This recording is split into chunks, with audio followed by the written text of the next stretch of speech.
जैसा कि last practical में हम लोगों ने कॉमन इमीटर एम्पलीफायर का सिमुलेशन किया था, आज हम उसी को कंटिन्यू करते हुए उसके पीसीबी लेआउट को कैसे डिज़ाइन करते हैं, पीसीबी के ट्रैक्स, वाया और single layer, double layer tracks, इन सबको कैसे अरेंज करते हैं और उसकी डिफरेंट फाइल्स जो होती हैं, और पीसीबी को 3D 2D में कैसे एनालाइज करेंगे, उस कंपोनेंट को कैसे प्लेस करेंगे, रूट्स कैसे बनाएंगे, ये सारी चीज़ें आगे कंटिन्यू करेंगे। उसी प्रैक्टिकल का सेम सर्किट है, लास्ट टाइम हमने सिमुलेट किया था तो हमें इस तरीके से आउटपुट मिल रहा था। 200 के करीब गेन था। हमने 20 मिली वोल्ट का अपना ये येलो सिग्नल दिया था और हमें आउटपुट जो है अराउंड 4 वोल्ट मिल रहा है ये ब्लू कलर में। अब इसको हम इसके पीसीबी लेआउट में जाएंगे। पीसीबी लेआउट में जाने के लिए हम यहाँ से ऊपर पीसीबी लेआउट ऑप्शन है, इस ऑप्शन से पीसीबी लेआउट में जाएंगे और ये पीसीबी लेआउट ओपन हो गया। पहले सिमुलेशन को बंद करेंगे, सिमुलेशन अभी चल रहा है, सिमुलेशन स्टॉप कर दिया। पीसीबी लेआउट में हमने पीसीबी लेआउट खोल रखा था। अब इसमें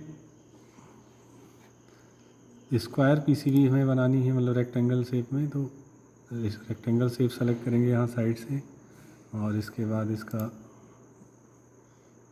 बोर्ड एज सेलेक्ट करके अपने शेप को डिफाइन करेंगे कि हमें किस शेप में पीसीबी चाहिए। सपोज करिए हमें लगभग स्क्वायर शेप में, इस शेप में पीसीबी चाहिए। हमने ये पीसीबी का एरिया डिफाइन कर दिया। अब इसमें टूल्स में जाना होता है, टूल्स में जाके हम ऑटो प्लेसर ऑप्शन पे जाएंगे तो हमारे सारे कंपोनेंट ऑटोमेटिकली प्लेस हो जाएंगे। ऑटो प्लेसर पे गए, सारे कंपोनेंट यहाँ पे देखिए R3 टिक नहीं है, सारे को टिक कर देंगे तो 3 कैपेसिटर हमारे जो कपलिंग कैपेसिटर हैं, एक ट्रांजिस्टर BC 547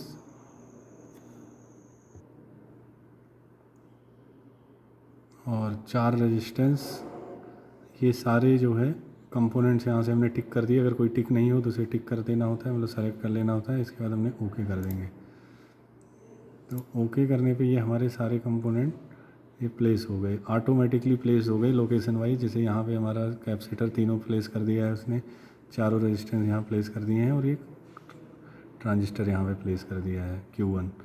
अब अगर हमें लगता है कि नहीं इस हम प्लेसमेंट से सेटिस्फाई नहीं है या हमें इनपुट को एक एज पे रखना है, इनपुट हमारा कैपेसिटर 3 में लगेगा, तो हम उसको अपने अकॉर्डिंग ड्रैग करके उसका प्लेसमेंट कहीं अपने अकॉर्डिंग कर सकते हैं। जैसे हमने मान लीजिए इस कोने पे करना है, यहाँ पे हमारे बॉक्स का एम्पलीफायर के इनपुट टर्मिनल रहेगा तो यहाँ पे कर दिया।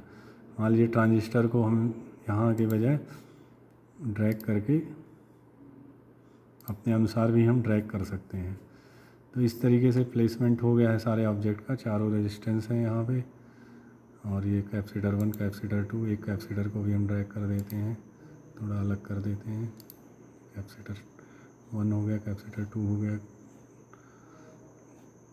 और ये सारे ऑब्जेक्ट्स हमारे प्लेस हो गए। अब इनकी ट्रैक्स बनाने हैं, ऑटो रूटिंग करेंगे उसके लिए। तो ऑटो रूटर पे जाएंगे हम, तो ये डिफ़ॉल्ट सेटिंग्स हैं। इसके बाद बिगिन रूटिंग कर देंगे।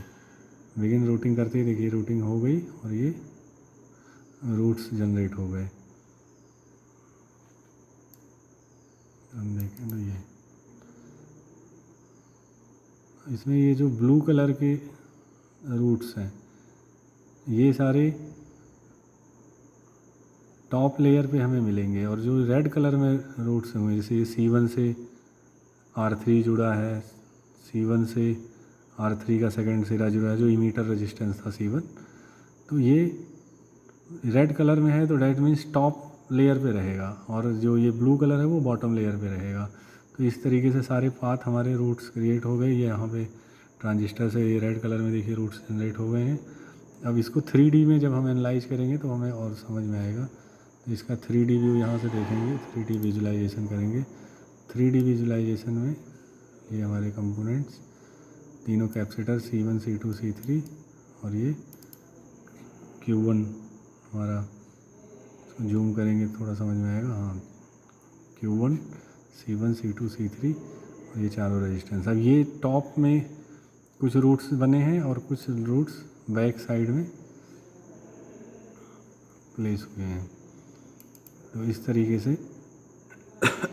ये बैक व्यू है और ये हमारा टॉप व्यू है। अब इसमें अगर हम इसको हाइट बाउंड देखना चाहें तो हाइट बाउंड कर लेंगे। तो इस तरीके से ये हमारा इस तरीके से 3D शेप में इतनी हाइट के साथ ये 3D में बॉक्स में बन रहा है हमारा, विजुलाइज कर सकते हैं। बॉक्स हटा देंगे तो 3D बॉक्स हट गया। अब इसके अलावा अगर हम कंपोनेंट को हटा के देखें तो ये कंपोनेंट्स हट गए और ये हमारा C1 C2 C3 चारों resistance R1 R2 R3 R4 और Q1 यहाँ पे कंपोनेंट प्लेस हो जाएगा। ये बैक साइड से कुछ पाथ जो रूट्स हैं वो बैक साइड में बने हैं, कुछ जो है ऑटोमेटिकली। अब अगर हम इसे चाहते हैं कि नहीं, हमें इसे रूट्स को अपने अकॉर्डिंग करना चाहते हैं, तो हम फिर से PCB लेआउट में जाएंगे और सपोज करिए ये यहाँ पे है इसका ट्रैक मोड में जाएंगे और इस ट्रैक की सारी प्रॉपर्टीज़ को हम यहाँ चेंज कर सकते हैं। जैसे अभी ये डिफ़ॉल्ट है, अगर हम इसमें T20 ले लेते हैं तो T20 का क्या प्रॉपर्टी है कि इसकी विड्थ जो है 20th स्केल पे रहेगी। तो इसको हमने कर दिया तो देखिए ये 20th स्केल की हो गई। अगर हम इसी को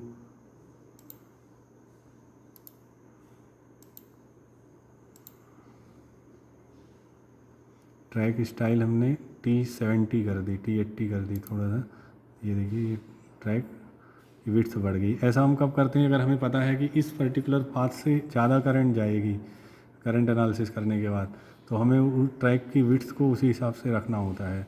साथ में अभी ये लेयर टॉप कॉपर पे है, अगर हम इसको बॉटम कॉपर के करेंगे तो ये ब्लू कलर की हो जाएगी और ये फिर बैक साइड में दिखेगी हमें बॉटम कॉपर। देखिए ये ब्लू कलर की हो गई तो बॉटम कॉपर लेयर हो गई। यहीं पे ये बगल में ये दूसरी वाली हमारी जो है ट्रैक, ये ट्रैक रेड कलर में है, डैट मीन्स ये टॉप कॉपर है ना, टॉप साइड में था। तो हम 3D विजुलाइजेशन कर देंगे तो अभी सब दिखेगा। 3D विजुलाइजेशन में देखिए ये बैक साइड में ज़्यादा चौड़ी ट्रैक एक हमारी डेवलप हो गई और इसको हमने बैक साइड कर दिया था इसलिए। और अगर इसी को हम पहले ये टॉप साइड में थी, तो इस तरीके से ट्रैक की विड्थ और ये सारी चीज़ें हम सेट कर सकते हैं। साथ में ट्रैक में एक प्रॉपर्टी होती है, जैसे ये हमारा ट्रैक है,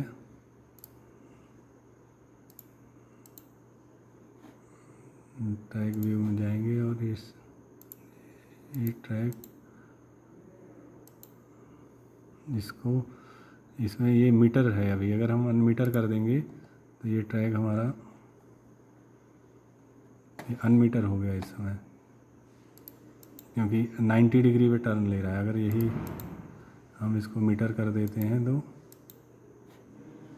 यहाँ से ट्रैक मोड में जाके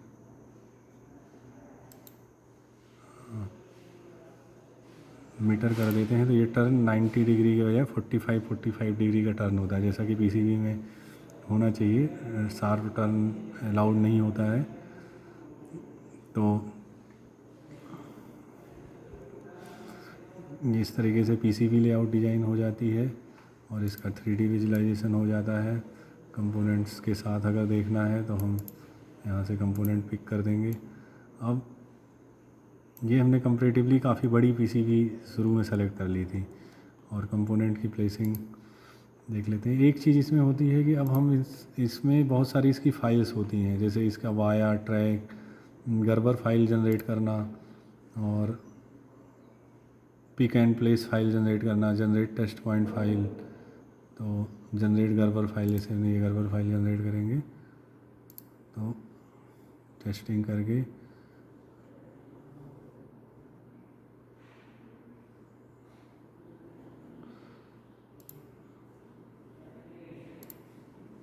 ये सारी फाइल्स जनरेट हो जाएंगी, क्योंकि ये फाइल्स जब हम PCB लेआउट मशीन में अगर इस PCB को बनाएंगे तो उस समय हमें इसकी ज़रूरत पड़ती है। तो ये हमारी सारी गर्बर फाइल्स सेव हो गई हैं, जो कि एक कैड मशीन होती है, पीसीबी लेआउट मशीन, उसमें डल जाएंगी और इसी के अकॉर्डिंग सारे वाया थ्रो और जो भी होल्स हैं उनका डायमीटर क्या, कंपोनेंट साइज होगा, कौन सा कंपोनेंट टॉप पे होगा, बैक साइड में कौन सी लेयर होगी, ये सारी चीज़ें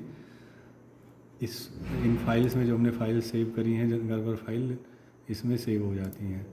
तो ये रहा पूरा एक एम्पलीफायर को डिज़ाइन करने का। 2 वीडियो में हमने आप लोगों को बताने की कोशिश की कि पहले तो स्कीमेटिक कैप्चर हमने पहली वीडियो में बनाया कि कैसे कैसे हम सिमुलेशन करते हैं, कंपोनेंट्स की वैल्यूज़ को ऑप्टिमाइज करते हैं, अपने गेन को प्रॉपर अचीव करते हैं, कंपोनेंट्स की प्लेसिंग करते हैं, और वो सिमुलेशन फाइनलाइज हो जाने के बाद फिर हम उसको पीसीबी लेआउट में लेके जाते हैं, और पीसीबी लेआउट से जो है 3D विजुलाइजेशन करना या कंपोनेंट्स के ट्रैक वाया इन सब की सेटिंग्स को चेंज करना, ट्रैक्स की विड्थ को, ट्रैक्स के मीटर को चेंज करना, जो वाया है उसके डायमेंशंस को चेंज करना, ये सारी चीज़ें एक पीसीबी डिज़ाइन में कंसीडर की जाती हैं, और ये हमें बेसिक लेवल पे आना चाहिए स्टूडेंट्स को।